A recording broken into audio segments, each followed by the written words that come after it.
Muling nagbabalik ang baklang may laban. Hi guys! So welcome back to my YouTube channel and welcome back to another reaction video. Dito lang yan sa The Cardoding Show. But before we get started, sa mga hindi pa nakasubscribe at bagong-bago pa sa akin channel, i-click na yung subscribe button to be part of my Carding Squad. I-like, i-share, i-favorite pa ng video na to para good vibes at happy lang! Yes guys, for today's video, ang gagawan nga natin ng reaction video. Ito nga yung totoong role ni Maymay Entrata sa Once Upon a Time ni Edward Barber. Nagpalabas nga po ng panayam si Maymay Entrata kung ano nga ba yung magiging role niya sa Once Upon a Time ni Edward Barber. So yun guys, kung gusto niyo malaman yung magiging reaction ko at yung magiging usapan natin sa vlog na ito, just keep on watching. So yun guys, but before we get started, inaanyayahan ko kayo sumali sa aming grupo. Ito ang Mayward for Lifetime. Especially sa mga Mayward silent fan at sa mga solo flyer fans. Sa mga solo Mayward fans na wala pang grupo at hindi pa nakakasala ibang grupo. So yun guys, kung gusto niyo sumali at makilahok sa aming Mayward for Lifetime, ay paki-message at paki-add na lang po ako sa aking Facebook account para mai-add at maisali ko kayo sa aming fan. So yun guys, wala nang maraming satsat, so without a further ado, let's get started. So yun guys, napapansin nyo, medyo iba na po ang ating look ngayon dahil Filipina Dance Challenge po ako. Yung nauuso po ngayon. Baby, wag nang Baby, wag ka nang mag-alala. Isang dalagang Pilipina, yeah. Guys, wag kayo magtaka. Si Cardoding pa rin po ito. Hindi po kayo iiwan ni Cardoding. And guys, comment down below ba? Guys, please comment down below kung maganda ba ako tonight. And guys, sobrang effort ako para mapasaya kayo at para mag-enjoy kayo sa vlog natin. So yun guys, nakita ko sa IG live ni Maymay Entrata kagabi kung ano nga ba yung magiging role ni Maymay Entrata sa Once Upon a Time ni Edward Barber. And pinakita nga at sinabi nga niya sa IG live pagkatapos ng live taping ng World of Dance Grand Champion.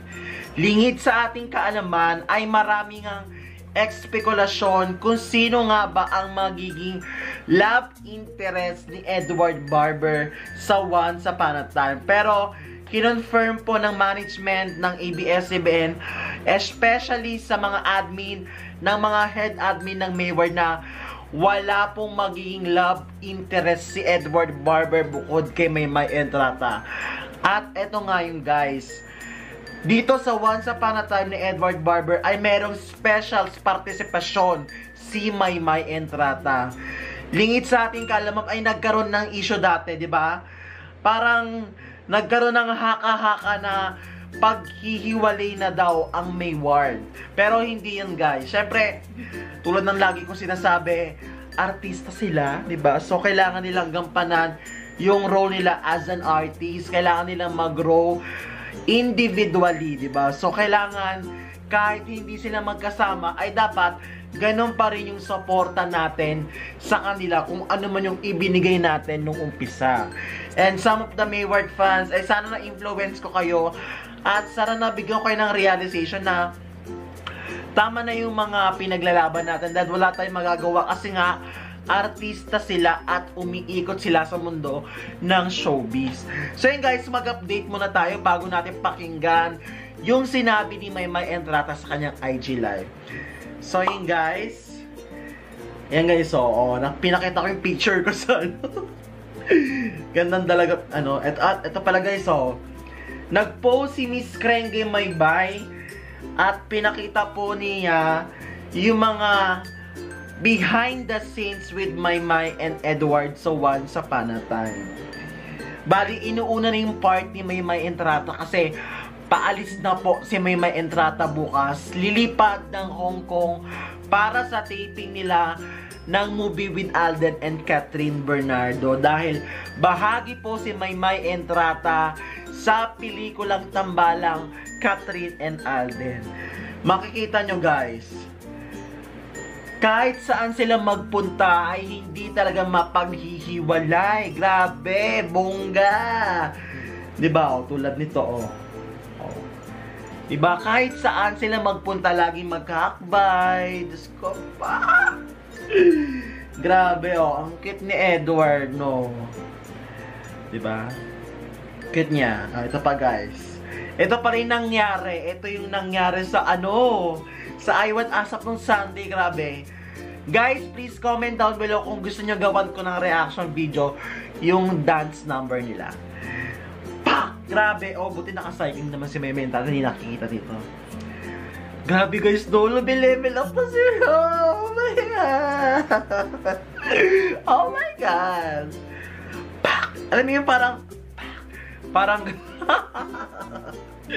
pak! Ganon.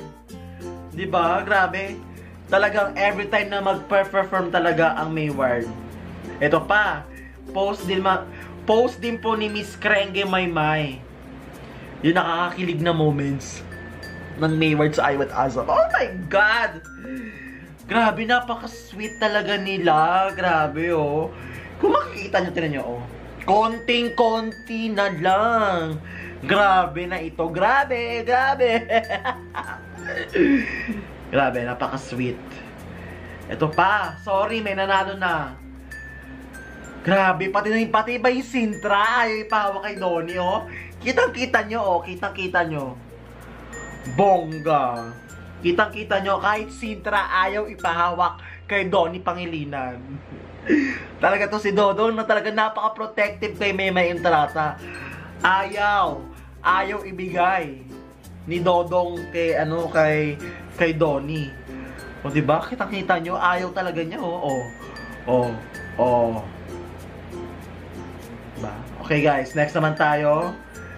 Ito yung, oh my God, hawak kamay. Uy, diba?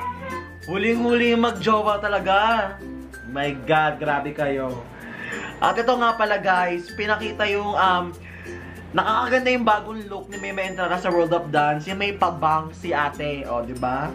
Tingnan mo. Pak! Bagay sa ano ko, sa outfit ko ngayon, o. Diba? Ang ganda niya. Binagayan ko kasi nakakaya naman kay Maymay Entrata, diba? Guys, grabe yung bagay sa kanya yung may pabang. So, diba? Bongga na ito. Pak! So, yung nang mamimiss natin sila kasi wala ng World of Dance. Sana meron din pa-live yung Idol Philippines para si Maymay ulit, para makita natin sa online ulit, o, diba? Ito naman yung mini-makeupan si Dodong sa Once Upon a Time. Grabe! Napakagwapo tong batang talaga to, no? Nakakilig! Edward Barber! Grabe, ha? Talagang, as in, oh my God. As in, oh my gulay. Gwapo. Guys, side view pa lang. Bongga! Bongga! Diba, grabe? Okay guys, ito na. Pakinggan muna natin to yung ni Maymay. Gusto ko magpasalamat sa lahat po ng mga nagsubaybay ng World of Dance Philippines! Kita mo yun! At maraming salamat din sa mga kapambang na talagang todo support sa show po ng World of Dance Philippines at World of Dance Philippines, the online show. Maraming salamat at congratulations po sa lahat ng mga nanalo at FCPC. Successful yung World of Dance online nila Maymay. Siyempre, Ken San Jose at Duca and Jenaline. Yun lang po, maraming salamat. At sa lahat po ng mga nagtatanong ko, totoo po ba yung bangs pa? Hindi po totoo yung bangs kanina? Ay, hindi pala totoo. Uy, hindi pala. Bye-bye! Oh, ang cute-cute niya. Grabe talaga. Ito na guys, ito na yung parang, ito nakita ko yung video eh. At ayun na. Guys, pakinggan natin si Ate congratulations po sa Balik Tanaw, FCPC. Yay! At syempre, congratulations din sa Luca and Jeneline at saka si Ken San Jose. Magandang laban po ang binigay niyo. Sobra talaga, as in. Sobrang ganda. Ang ganda ni Maymay ito talaga. Oh my God. Asa man na? Oh, nasaktan yung Maymay namin. Yeah, hindi po totoo ang bang. Ayan na po. Ang ganda niya. Kita na yung ano ko, yung forehead ko dito. Ang atang ko na yun.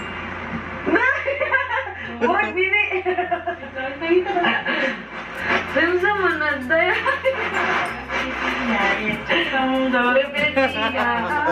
Nagkita ka isang babae. Hello, pangit! Lalaki, kikalikat. Tsaka lang kabalingon. Yay! Ayun lang po. Maraming salamat po. Good night, everybody. Maaga pa po kami bukas. Maraming salamat. Hello, Ate Wenski! I love you so much. Ate Wen, Mayora, balik ka na sa amin. Ganda talaga. Isang Mayora na. Hala, nag-spetax man na ni Day. Ano yan nangyari? Kailangan ko mag-spetax ka ron. Kaya mag-spetax ko ron. Wala, ito na anak Day. Kay gibutangan din Sir Jimmy di ay. Huwag ka ng black para dili kayo kalata banada ko at wagtang. Mura. Yay! Abangan niyo po ang wansa ni Dodong. Siyempre po, Ayun na. Siyempre, magiging bahagi po sa wansa ni Dodong. Pero hindi po masyado. Abangan niyo po at supportahan po niyo sana. Hello, Laura! Laura! So, ayun na nga guys. Sinabi na po ni Maymay Entrata na magiging bahagi lang siya. Pero hindi gaano. So, ito na nga yung kinakatakutan ng mga Mayward fans na sino nga ba'y magiging ka-love interest talaga ni Edward Barber sa Once Upon a Time. Like what I said on my last vlog, nagpalabas ng mga statement ang mga admin ng Mayward na sinigurado at talagang sigurado na walang magiging ka-love interest si Edward Barber. Dahil magagalit ang buong Mayward family kung magkataon na meron siyang ka-love interest. Dahil si Maymay Entrata lang dapat talaga ang magiging ka-love interest niya dito, di ba? Pero sa sinabi ni Maymay Entrata na suportahan natin si Edward Barber ang paparating na Once Upon a Time, hindi pa natin alam kung kailan ito ipapalabas. Sana tulad ng sinabi ni Maymay Entrata, magiging bahagi lang siya konti. Kahit papaano meron siyang partisipasyon sa magiging Once Upon a Time ni Edward Barber. Sana guys, suportahan natin kung ano yung ibinibigay nating suporta kay Maymay Entrata o kung ano yung ibinibigay nating suporta sa Tambalang Mayward. Dahil kung mapahiwalay man sila, mapa-individual na proyekto ang ibigay sa kanila, todo suporta pa rin tayo sa Tambalang Mayward. So yun guys, dito natatapos sa ating reaction video. Eto ngayon, nag-react nga tayo sa totoong role ni Maymay Entrata sa Once Upon a Time ni Edward Barber. So yun guys, sana nabigyan ko kayo ng konting realization at na-influence ko kayo na suportahan natin mapa-individual na project man si Maymay Entrata at Edward Barber. So yun guys, dito natatapos ang ating reaction video. If you enjoyed it, don't forget to give a big thumbs up, i-like, i-share, i-favorite mo itong video na to, at mag-subscribe ka na rin sa aking channel for more videos and to be part of my Carding Squad. Tandaan nyo guys, ako ang inyong baklang may laban na laging nag-iiwan ng isang kasabihan. Ano man pagsubok ang pagdaanan, raban! Kaya guys, bye-bye! See you on my next video. Bye-bye guys! See you on my next video. Wow!